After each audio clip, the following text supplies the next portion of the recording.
নমস্কার। রথযাত্রা রবীন্দ্রনাথ ঠাকুর। রথযাত্রার দিন কাছে, তাই রানী রাজাকে বললে, চলো রথ দেখতে যাই। রাজা বললে, আচ্ছা। ঘোড়াশালা থেকে ঘোড়া বেরোলো, হাতিশাল থেকে হাতি, ময়ূরপঙ্খী যায় সারে সারে, আর পল্লব হাতে সারে সারে সিপাহী শান্তি, দাস দাসী দলে দলে পিছে পিছে চলল। কেবল বাকি রইল একজন, রাজবাড়ির ঝাঁটার কাঠি কুড়িয়ে আনা তার কাজ। সর্দার এসে দয়া করে তাকে বললে, ওরে তুই যাবি তো আয়। সে হাত জোড় করে বললে, আমার যাওয়া ঘটবে না।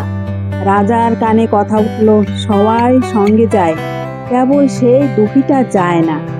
রাজা দয়া করে মন্ত্রীকে বললে, ওকেও ডেকে নিও। রাস্তার ধারে তার বাড়ি। হাতি যখন সেখানে পৌঁছলো, মন্ত্রী তাকে ডেকে বললে, ওরে দুঃখী, ঠাকুর দেখবি, চল। সে হাত জোড় করে বলল, কত চলবো? ঠাকুরের দুয়ার পর্যন্ত পৌঁছনোই এমন সাধ্য কি আমার আছে? মন্ত্রী বললে, ভয় কি রে তোর? রাজার সঙ্গে চলবি।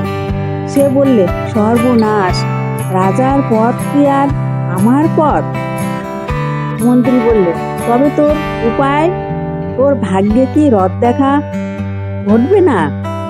সে বললে, ঘটবে বই কি, ঠাকুর তো রথে করেই আমার দুয়ারে আসেন। মন্ত্রী হেসে উঠল, বললে, তোর দুয়ারের পথে রথের চিহ্ন কই? দুঃখী বললে, তার রথের চিহ্ন পড়ে না।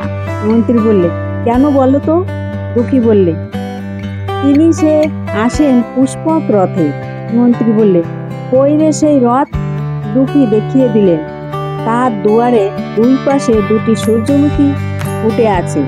দুঃখী দেখিয়ে দিলেন, তার দুয়ারের দুই পাশে দুটি সূর্যমুখী ফুটে আছে। নমস্কার।